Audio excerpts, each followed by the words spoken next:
আবারও একটা নতুন ভিডিও নিয়ে চলে এলাম। আর দেখেন বাইরের ভিউটা কত সুন্দর, তাই না?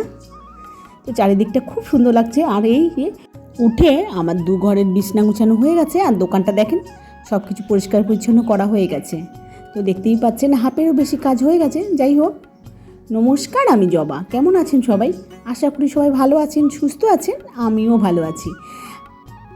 আমার আরও একটি নতুন ব্লগে সবাইকে স্বাগত জানাই। তো দেখেন সব কিছু ভালোভাবে পরিপাটি করে তারপরে রেখে দিয়েছি। তো একদম বিছনা গোছানো হয়ে গেছে, সমস্ত কাজ করেই তারপরে আসলাম রান্নাঘরে। তো দেখেন সকালবেলা ঘুমের থেকে উঠেছি, 1 ঘন্টা আমি দোকানে ছিলাম।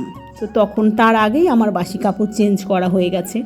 যাই হোক, আমার ঘুমের থেকে উঠেই আগে বাসি কাপড় চেঞ্জ করা, তারপরেই কাজে হাত দিই, জানেন। তো দেখেন আমার রান্নাঘরে এদিকে গ্যাস মোছা কমপ্লিট হয়ে গেছে, আর এদিকে শুধু বাসনগুলো মাজছি কটা। আর রাতের বেলাও অনেকগুলো বাসন মেজে রেখেছি। আর যারা যারা কাজে এসেছিল কালকে, তারা কিন্তু এখানে যা যা ছিল ওদের জিনিসপত্র কাজের, সেগুলো সব নিয়ে গেল। তো আজকে আর কাজ হবে না। আর এদিকে দেখেন একদিকে লিকার চা বসিয়ে দিয়েছি, আর ওদিকে আমি কাজ করছি। কারণ হচ্ছে জলটা ফুটতে ফুটতে আমার এদিকে কাজ হয়ে যাবে।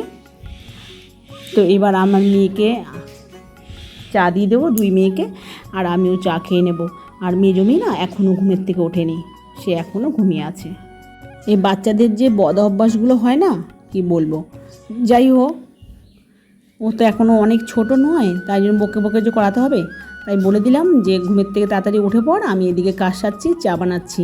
তো যাই হোক, ও কিন্তু লিকার চা একদমই খাবে না। আর এইদিকে দেখেন ডাস্টবিনে চা ছিল, সেগুলো সব ফেলে দিয়ে আসলাম। তো আর এদিকে দেখেন চাটা ফুটতেই আছে। এটা এখন রেখে হাত ধুয়ে তারপরে চাটা ছেঁকে নেব। আর জানেন তো টিউশনি ছুটি আছে, তো সকাল সকাল চাটা খেয়ে নেব। আর এখন বাজে 7:15।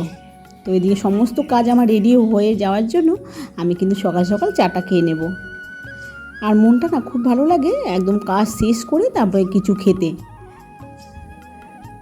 তো চলেন চাটা আগে খেয়ে নেই, তারপরে কথা হচ্ছে। তো এই যে চা খেয়ে নেবো এখন আমরা 3 জনে মিলে। তারপরে চা খেয়ে একেবারে রান্না করতে চলে এলাম। আর এদিকে ভাত বসানো হয়ে গেছে। আর এদিকে দেখেন আলুটা কষিয়ে নিচ্ছি। তো এটা কী রান্না করব সেটাও শেয়ার করছি। এদিকে দেখেন পটল চিংড়ি রান্না করবো আজকে। পটলটা ভালোভাবে ভেজে রেখেছি, আর এদিকে চিংড়ি মাছটাও ভেজে রেখেছি ভালোভাবে। তো একদম আলুটা ভালোভাবে কষানো হয়ে গেছে, তারপরে পটলটা দিয়ে দিলাম। এবার আর একটু ভালোভাবে কষিয়ে তারপরে চিংড়ি মাছটা দিয়ে দেব।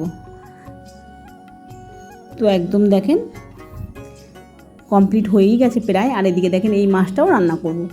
তো পটল চিংড়িটা দেখেন ভালোভাবে কষে গেছে। এবার জল দিয়ে ঢেকে চলে এলাম ঘরে। আর এদিকে দেখেন আমাদের টুকুসোনা কি সুন্দরভাবে একা একাই জিরা ভাজাটা খাচ্ছে। এর আগে জানেন তো একটা মটর ভাজা দিয়েছিলাম, সেটা একটু হালকা হালকা ঝাল ঝাল ছিল বলে ও খায়নি। তো এই জিরা ভাজাটাই খাচ্ছে। কী বলেন তো, সকাল থেকে না ওর ঠিক মতন খাওয়া হয়নি বলে ওর খুব খিদে পেয়ে গেছে। তার জন্য বলছিলাম যে ভাত আমার হয়েই গেছে, ভাতটা খেয়ে নে। তো ভাতটা খেলো না, ও কিন্তু এই চিড়ে ভাজাটাই খাচ্ছে।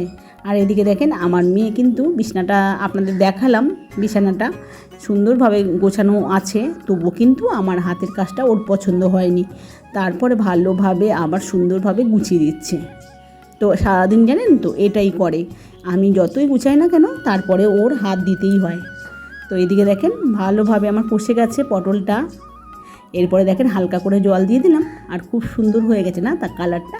তো এই দিকে দেখেন কমপ্লিট হয়ে গেছে একদম। চিংড়ি মাছ দিয়ে নামিয়ে নিয়েছি। আর এদিকে দেখেন এই মাছটাও আমি ভেজে নিচ্ছি। তো এটাও নামিয়ে নেব।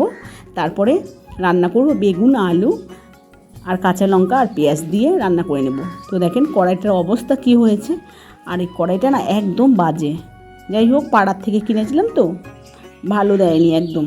কিছু রান্না করলে না এরকম পুড়ে যায়। আর জানেন পরিষ্কার করতে যা কষ্ট হয় না, বলার মতো না। তো এদিকে দেখেন কালো জিরা আর শুকনো লঙ্কা আর পেঁয়াজ দিয়ে আমি এই বেগুনটা আলুটা দিয়ে দেবো। আর কিচ্ছু দেবো না, এরকমভাবেই রান্না করে নেবো, একটু মাখা মাখা তরকারি। তো বন্ধুরা, কেমন লাগে আমার ভিডিওটা অবশ্যই একটা কমেন্ট করে জানাবেন, আর ভালো লাগলে একটা লাইক দিয়ে দেবেন। তো যাই হোক দেখেন আমি ওই পেঁয়াজের মধ্যে নুন হলুদ সব কিছু দিয়ে দিয়েছি একেবারে। এটাকে ভালোভাবে আগে একটু ভেজে নিই, তারপরে আনাজটা দিয়ে দেবো। তো এটা না এই সাধারণ তরকারি খেতে না খুব ভালো লাগে, আর সবসময় মশলা দিয়ে খেলে না মানে কি বলবো, খেতে ইচ্ছে করে না। তো যাই হোক, এটা কিন্তু রান্না করব আর ধনে পাতা দিয়ে নামিয়ে নেব। তো দেখেন সুন্দরভাবে ভাজা হয়ে গেছে। এবার একটু হালকা করে জল দেব, দিয়ে তারপরে মাছটা দেব, দিয়ে ধনে পাতা দিয়ে নামিয়ে দেব। তো দেখেন কমপ্লিট হয়ে গেছে। তো এইভাবেই নামিয়ে নিলাম মাখা মাখা করে। তো কেমন লাগলো আমার রান্নাটা একটা কমেন্ট করবেন, অবশ্যই কিন্তু একটা কমেন্ট করবেন। তো যাই হোক, এর আগে আমার দিদিভাই বলেছিল আমাকে কমেন্ট করে যে সকাল থেকে রাত পর্যন্ত কি করো দিদিভাই, সেটা আমাকে শেয়ার করো। তো কি বলেন তো, সকাল থেকে আমি কি কাজ করি সেটা না দেখানো হয় না। একদম সকালবেলা ঘুমের থেকে উঠতে হয় আর দোকানের সামনে সমস্ত কাজ করতে হয়। তখন যদি আমি ভিডিওগুলো করি না, তখন লোকে না, আমাদের গ্রাম সাইড যেহেতু, লোকে না সব হাসাহাসি করে। এর জন্য না আমি ভিডিওটা করতেই পারি না। সকালবেলা দেখেন আজকে সমস্ত কাজ করে নিয়েছি, তখন কিন্তু ভিডিওটা চালালে খুব ভালো হতো, কিন্তু ভিডিওটা করিনি। শুধু একটু ভিডিও করে দেখিয়ে দিলাম যে কাজগুলো করেছি, তারপরে রান্নাঘরের কাজগুলো দেখাচ্ছি। তো যাই হোক, এর পরের দিন কিন্তু আমি খুব চেষ্টা করব করার জন্য ভিডিওটা। আর এদিকে দেখেন, এই মাত্র দেখলেন না কি সুন্দর রোদ্দুর উঠেছে আর এক্ষুনি বৃষ্টি নেমে গেছে। আর এদিকে আমার রান্নাবান্না সব কমপ্লিট করে আমি এই কড়াইটা কীভাবে পুড়েছে সেটা কি ভালোভাবে মেজে নিচ্ছি। আর এই যে দুদিন আগেই কড়াইটাকে ভালোভাবে পরিষ্কার করে নিয়েছিলাম, তারপরে আবার নোংরা হয়ে গেছে। তো কড়াইটাকে নিয়ে না আমার মনে হচ্ছে আর রান্না করতে ইচ্ছে করছে না। তো যাই হোক, আরও না জানেন কড়াই আছে দুটো, সেগুলো না কালো কালো হয়ে গেছে। আর একটা কারণ আছে, আমি কি বলেন তো, রান্না বসি না আমার দোকানে যেতে হয়। দোকানে গিয়ে অনেক সময় 5 মিনিটও লাগতে পারে, কোনো সময় 10 মিনিট। এর জন্য না কড়াইটাই পুড়ে যায়। যাই হোক, দাঁড়িয়ে দাঁড়িয়ে না রান্না করার সময় আমার নেইও। আর যদিও আমি দাঁড়িয়ে দাঁড়িয়ে রান্না করি, তাহলে কিন্তু দোকানের এদিকে খরিদ্দার চলে যাবে সব। তো তার জন্যই আমার এইভাবেই করতে হয়। আর এদিকে অফ করে রাখলেও না তরকারিটা না ভালো লাগে না খেতে। তো তার জন্য একদম কমিয়ে চলে যেতে হয়, তবু দেখি কি পুড়ে যায় অনেক সময়। তো এদিকে দেখেন আমার সমস্ত কাজ হয়ে গেল, কড়াই মাজা, আর এদিকে আমার সিঙ্কটাও ভালোভাবে পরিষ্কার করে নিয়েছি। তারপরে বাসনের ঝুড়িতে সমস্ত বাসন রেখে দিলাম। আর এদিকে দেখেন রান্নাঘরের কাজ একদম কমপ্লিট হয়ে গেছে। আর সকাল সকাল ঘুমের থেকে উঠে এইভাবে গুছিয়ে কাজ করলে সব কিছু কাজই সুন্দরভাবে হয়ে যায় আর সময়ের মধ্যেও হয়ে যায়। আর এদিকে দেখেন সমস্ত কাজ গোছানো হয়ে গেছে আমার।